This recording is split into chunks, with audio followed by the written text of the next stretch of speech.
Have you ever wondered how some people manage to turn their ideas into reality? How they overcome the challenges, risks, and uncertainties that come with pursuing their dreams? How they build a network of supporters, collaborators, and mentors who help them along their way? And how they execute their plans with passion, persistence, and precision? If you have, then you're in the right place. Welcome to Implement It, the podcast where we explore how people go about implementing the ideas and network to build and execute.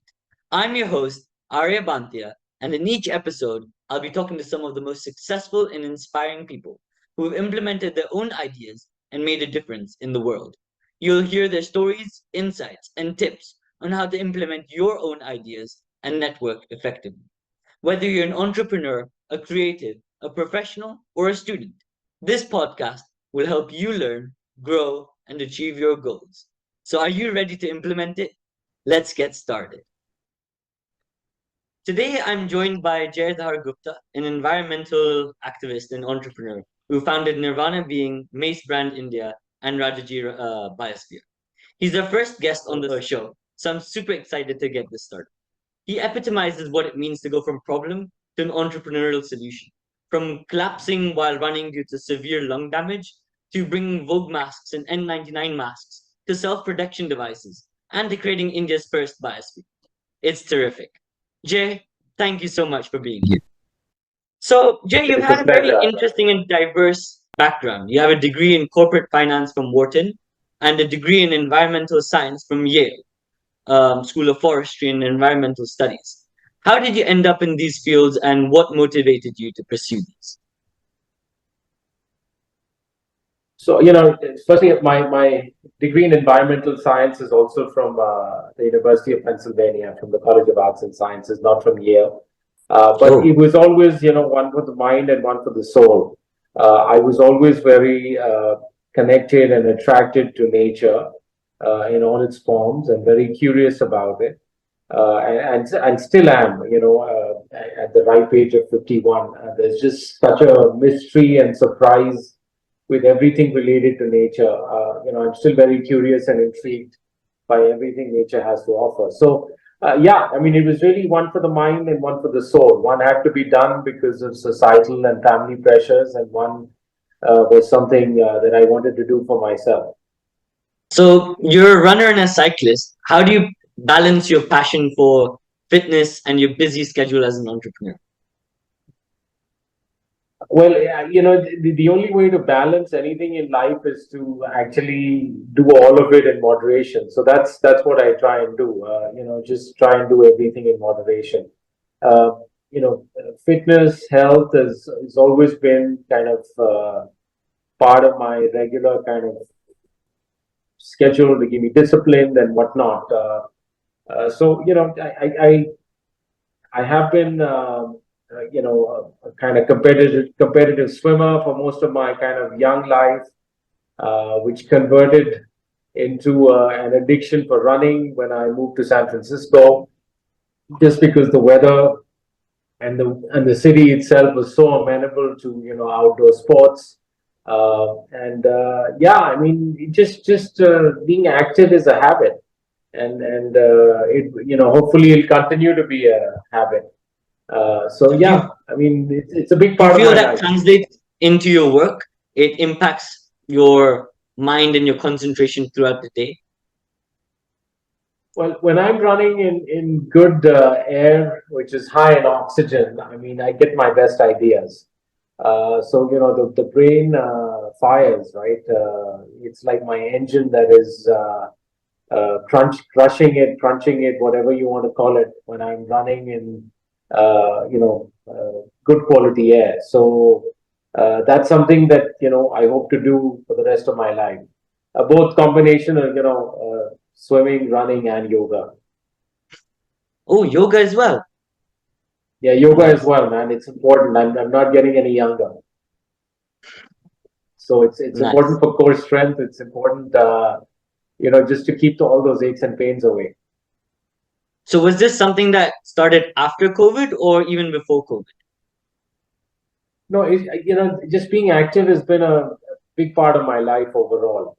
Of course, like anything else in life, you go through your highs and lows with anything. So, there are times when, I'm running, 15 kilometers a week, and there are weeks where I'm, averaging about 30, 35 kilometers a week. So, it goes up and down a little bit, but for the most part, I'm pretty good about, staying on top of this stuff. It's important to me. Right. Okay, now let's dive into what it means to implement.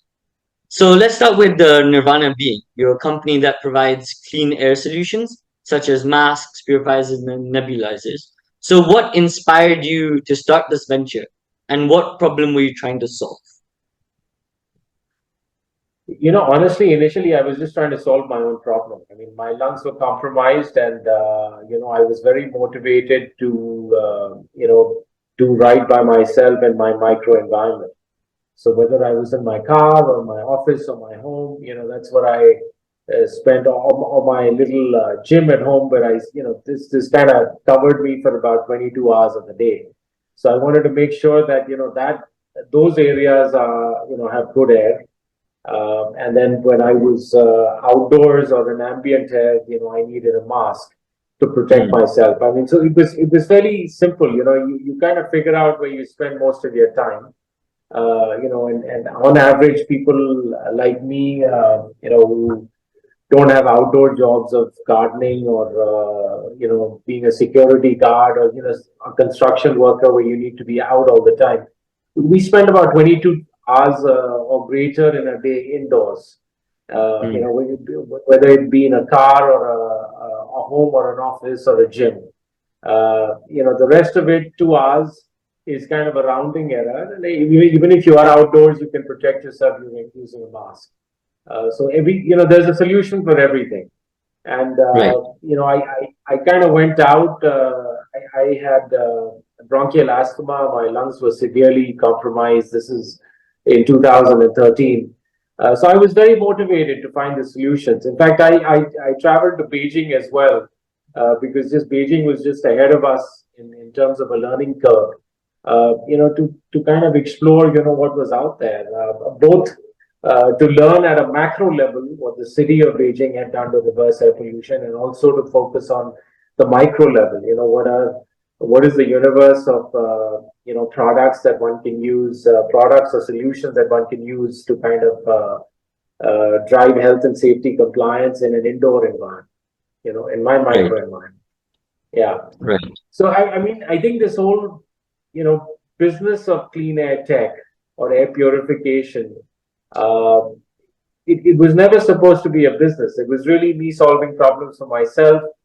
When other friends and family kind of saw what I was doing for myself, they were like, "Hey, I have a heart problem. I have autoimmune. I have infertility. I have some problem in the other."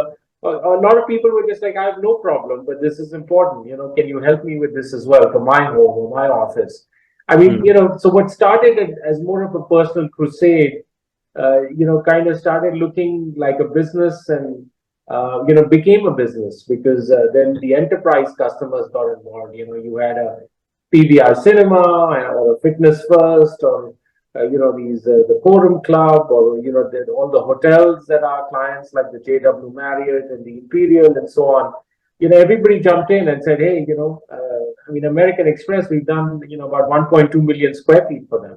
Their headquarters in Delhi, completely Switzerland quality air, and everything we do is green and sustainable. Like all our solutions, they come from a good place, because I strongly believe that you can't solve a problem by creating a different problem.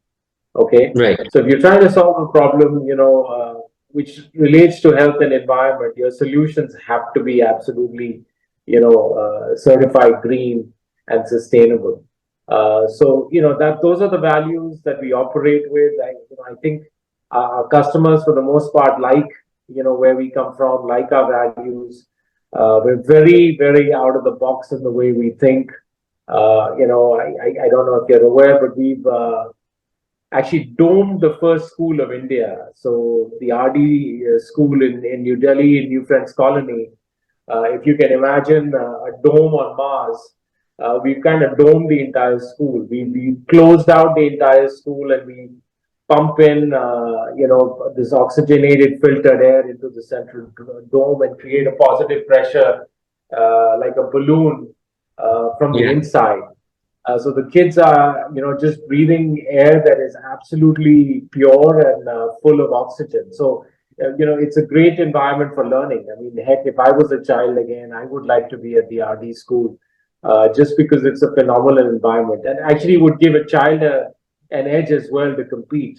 If they're studying or attending classes or lectures in environments that are high in oxygen and low in carbon dioxide, that's a huge engineering advantage for a child to perform. So when So you that's how we, when you that's have how this we think. idea of creating the dome, like how did you go about implementing it by reaching out to manufacturers? Because you have to get certifications. How did you know which manufacturers to reach out to? And even with your Vogue masks, you outsourced. You got suppliers from America, China for creating these purifiers and masks, right? So how did you go about creating your network and of suppliers and logistics and distribution? So, most of the solution is kind of customized, right? So when it comes to the dome school, it's, we kind of imagined the solution. We saw the infrastructure at the school, and then we start racking our brains and say, okay, what is the least cost approach, to solving this problem?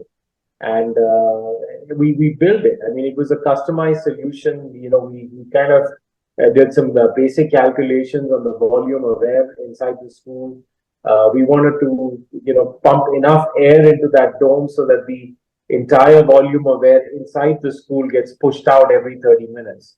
So 2 air changes an hour was kind of the formula that we cracked. So that's a lot of air.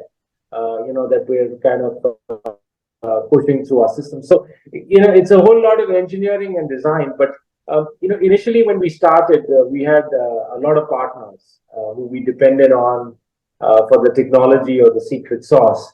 And as we went along and this became a business, we kind of replaced those vendors with our own technology, our own engineering, our own technology. So we have a complete design team now that kind of,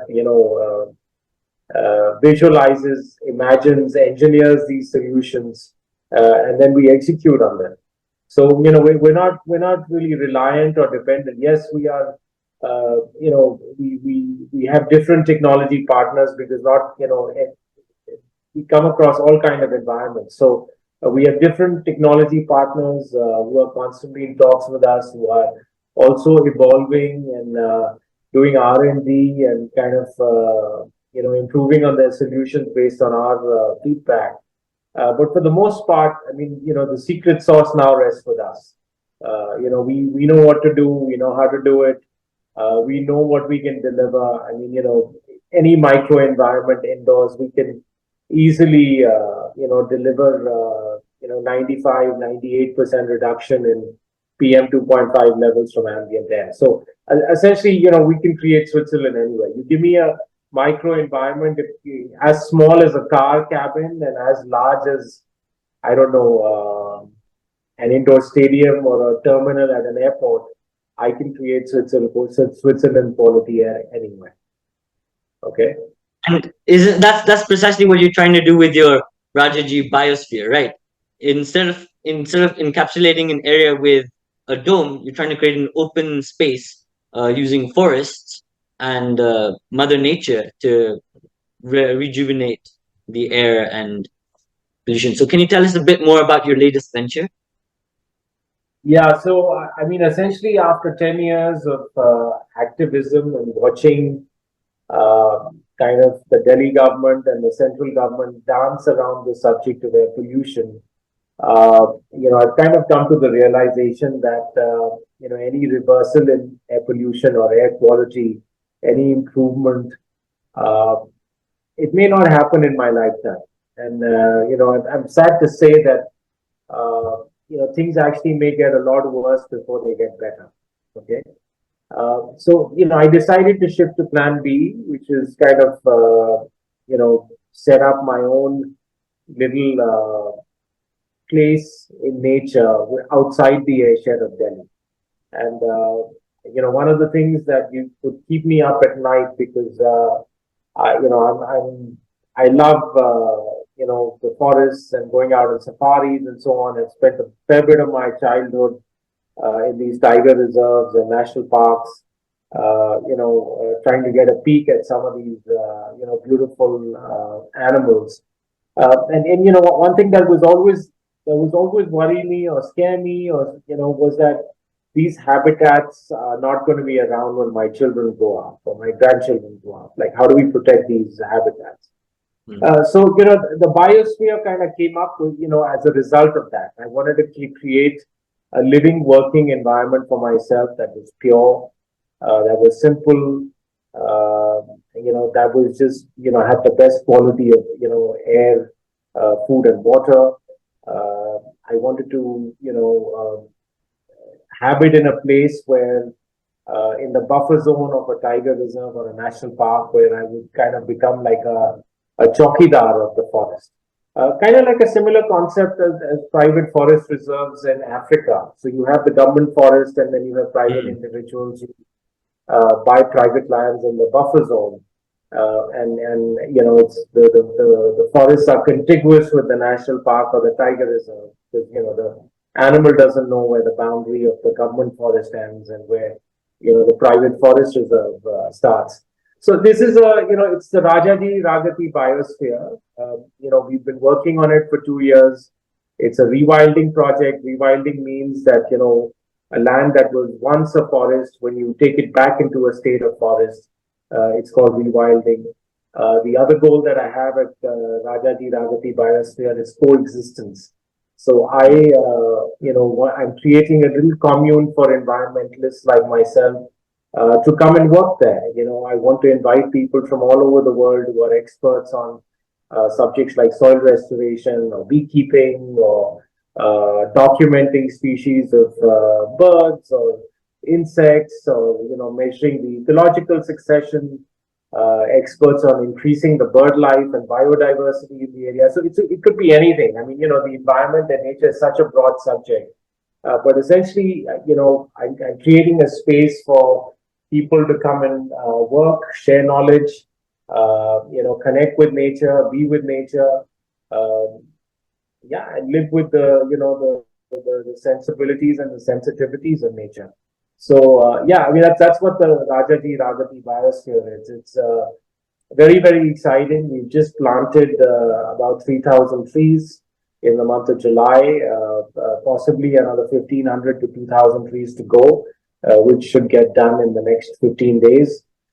These are all native rare tree species. We've done seed collections, through the forest, germinated those seeds, created the saplings, and now we're putting those saplings in the ground. So, uh, possibly, the first project of its kind in India, where it's a rewilding and a restoration project of sorts, because we've actually mapped out all the rare and endangered species of trees in the Rajaji Tiger Reserve, and we're only working with native species.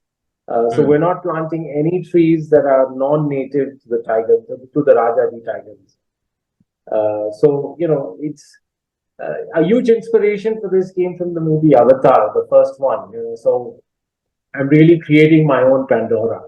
And me and my team, we're a very small part of it. I mean, most of it is just nature because, nature is kind of charting its own course through, our biosphere.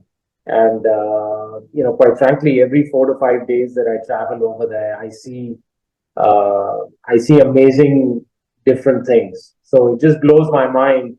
I feel like I'm kind of trying to steer things a little bit, but for the most part, I'm not really in control. It's nature. Mm. I'm just like an insignificant part of the whole process where I have a certain dream in my mind, but it's really nature that's driving everything that's happening on the land, good or bad. So you've created this sense of credibility in this domain, right?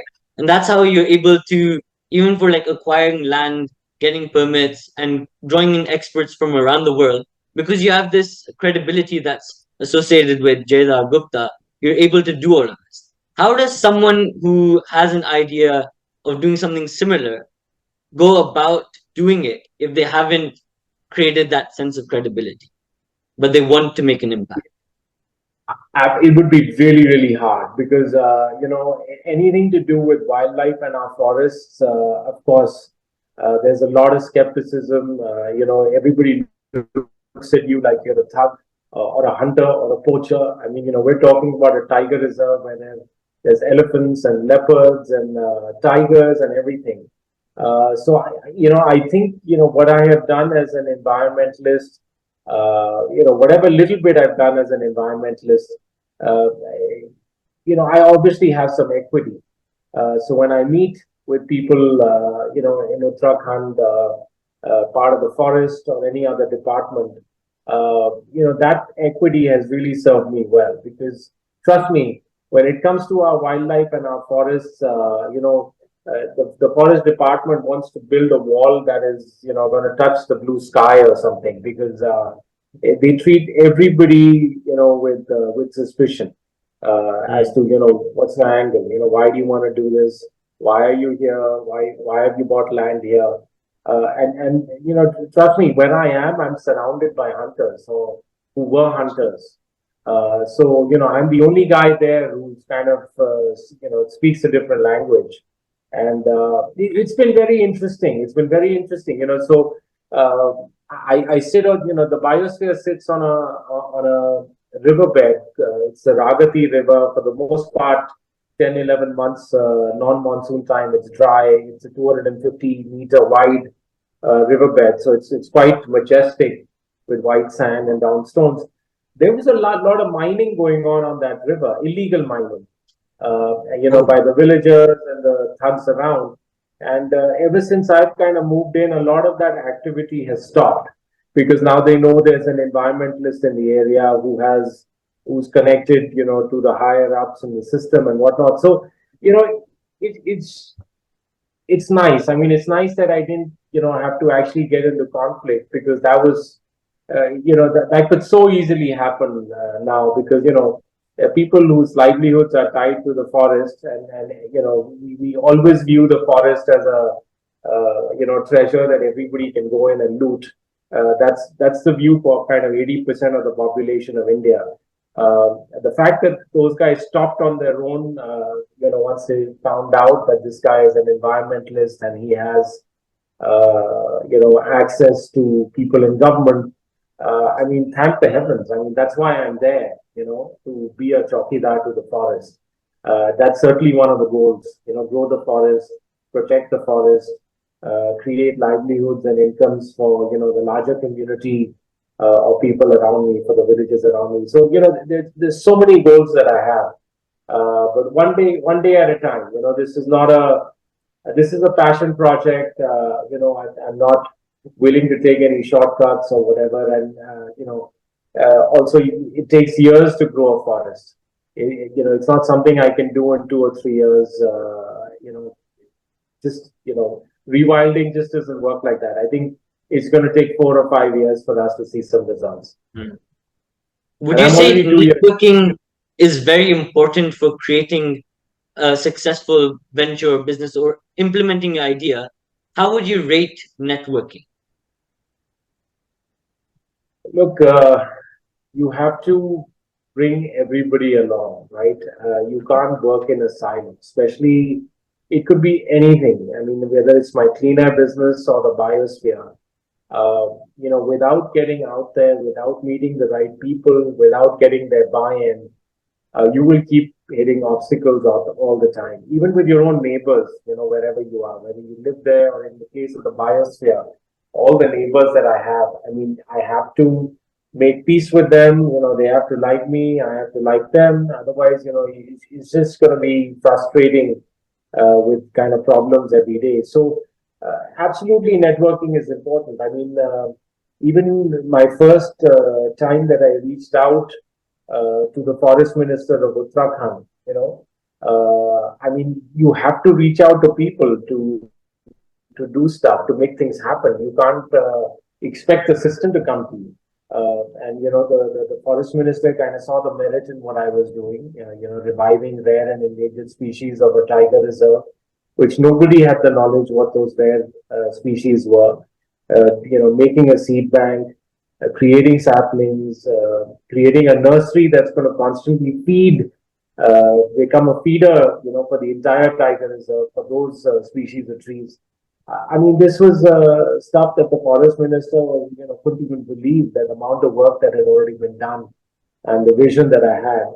And, he just said, look, as long as you're not doing anything illegal, I'm with you. So you have to go out and meet people. Otherwise, how are you going to let anybody know what you're doing or even be able to express, what your goals and motives are?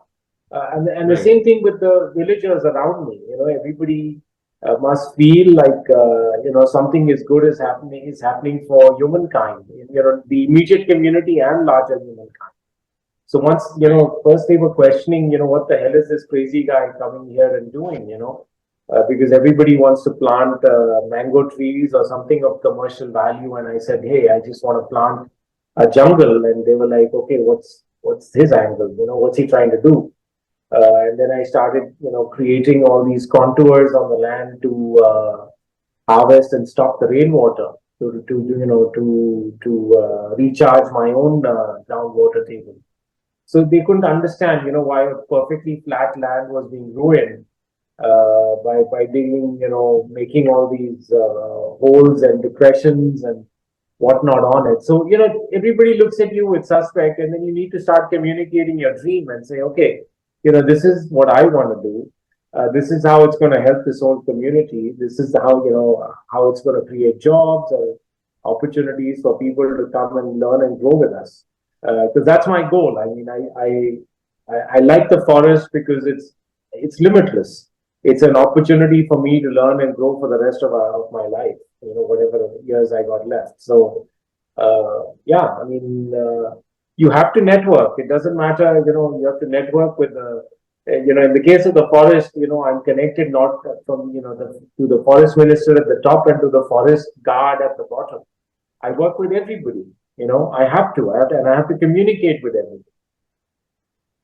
Right. And Mr. O'Neill, the forest minister, also inaugurated the reserve in 2021, right? So, No, not in 21. It was this year in the month of March. oh, So it sorry, was 2023 March. Yeah. yeah. Okay. So we did our first tree plantation in March of this year. That was a big deal because just the forest minister coming to our land and kind of endorsing it played a huge role in stopping all the illegal mining, sand mining, and stones and everything that was happening on our land. So that was a pretty big deal. The forest minister coming there. But the forest minister and his team continue to be involved. It's not Right. like they came for an event. They continue to be involved, and they continue to to exchange information and data and knowledge with us. So the goal here is that everybody should benefit, and more importantly, my ultimate goal is to set up a research lab that's kind of doing research on so many different things, including climate science and soil quality and soil health and research on insects in the area, on the kind of chemical infiltration that's happening into the forest, chemical and pesticide from the agricultural lands that are around us. So there's just so many things that need to get done. We lack a lot of information and knowledge, and projects like the RRB, the biosphere, can certainly shed light on certain things so that we can try and do things differently if required. How do you contact these experts? Do they reach out to you? Do you reach out to them? How do you make sure you get the right people and not people like people at the prime of their fields? Like, how do you know who to contact? So when you're young, like we are right now, so we do the contacting. Once we mature a little bit and become and some more of our content kind of gets out on digital media and whatnot, I'm sure experts will start contacting us.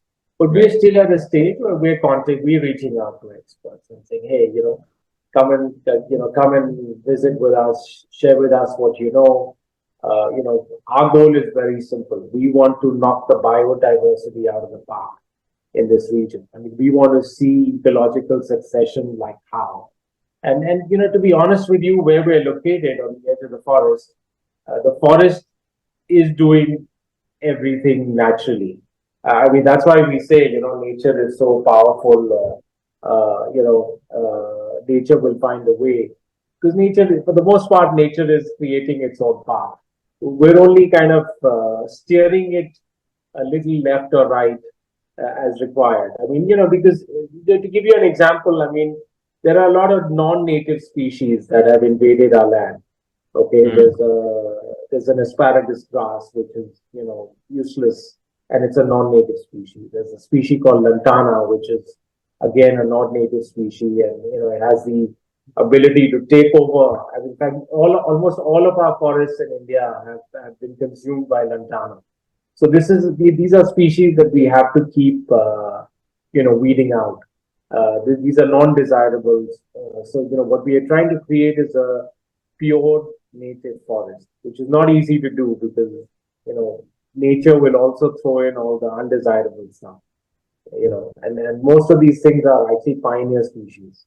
So the asparagus, the grass, or the lantana, these are pioneer species. They are the first, if there's moisture on the land, and if you're adjacent to the forest, these are the first species that will come in and invade your lands. Mm. So one last question. How, in this tech integrated world, how do you imagine the coexistence of humans and forests to look like? Because this would have to be the future if we want to survive and if we want to combat global warming. But what balance do you see in the future, in your vision? You know, I just feel like in urban India, we've kind of lost the plot. Okay. Mm. We are making the level of concretization and the kind of materials we are using for our indoor spaces. Everything is toxic. Okay. So everything off gases, everything is toxic, nothing is natural. One of the things that, that I'm looking to do through the biosphere is actually create thought leadership, not only with the external habitat that we have over there, but also with the living spaces that we are creating for our commune, for our environmentalists. We are sticking to local materials. We are trying to use rammed earth walls. Mitti ke ghar. Mm. We're trying to use all local materials, what is called vernacular techniques and vernacular materials. The way the Gujars make their homes. Yeah. Don't get me wrong. I mean, these are going to be very comfortable homes. I would say we are even kind of bordering on luxury or maybe ultra luxury, but using only local materials and keeping our energy footprint very, very low. So, the biosphere is really an example of life and quality of life and living as it ought to be in the future. The models that we are following of concretization and surrounding ourselves with a green patch, which is all ornamental with a very positive carbon footprint. I mean, we just need to get the heck away from those models because, look at what we're dealing with. I mean, all of our cities we have flooding, we are not recharging the groundwater. We have all kinds of environmental issues everywhere. And, the kind of heat that this concrete captures during the day, our summers are getting, warmer, our winters are getting colder. We're dealing with all kinds of things that are impacting our quality of life. So, the biosphere is really an attempt by an environmentalist to uh, enhance or create a certain positive energy field on this planet, and hopefully I'm sure we'll get things wrong. I can't tell you with certainty that everything that we do will be correct, but I just hope that we get more things right than wrong, And people who come there and they already do are able to see the vision, see where we're going with this and say, holy shit, this is how it ought to be.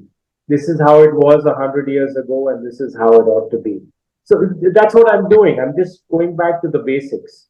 I only seek, as I said, simplicity and purity. I seek a balance. I seek to live with nature and not behave like this apex predator that is privileged and has a right to uh, well, I just hope to live with all the sensibilities and sensitivities that you need to have when you're in eco-sensitive zones, because these are eco-sensitive zones. So you have to tread very lightly on the land, and even those words, treading lightly on the land. I mean, yeah, I've always used those words all my life, but now when I walk in the biosphere, literally, I mean, the insect life and the life of the bugs and the beetles and the critters and the grasshoppers and the prey mantis is so much that I have to watch where I put my foot down. Like treading lightly on the land has a whole new different meaning now than it did, 2 years ago. So, yeah, I mean, I think there's just learnings every day, and that's why, I'm loving this process of, executing on this biosphere and creating kind of a magical place where not only humans, but also the birds and the bees and the bigger animals would want to be there and will find a happy place there that is Yeah. non-threatening and where everybody can, get oxygen therapy and nature therapy and, while we're not planting anything to eat, for humans, the animals and the birds and the bees will get plenty because we're planting every species, everything that we're planting in the forest is to create a magnetic field to attract a certain species to the biosphere. So it's a very Thank you so strategic much. kind of, the ecology of it is very strategic. Yeah. No, I'd love to visit one day, like anytime in the future. It's really you're inspirational because a lot of environmental activists only talk about saving the environment, but you've actually taken that, you've synthesized it into something, and you're actually doing it. So this conversation, like before, I was like, yes, I want to do a podcast, but now I realize what it means and how inspirational it is for just me and for the audience. So thank you so much for your time today. Thank you. Of course, you're welcome, Arya. Good to be here with you. Thanks. Take Thank you. care.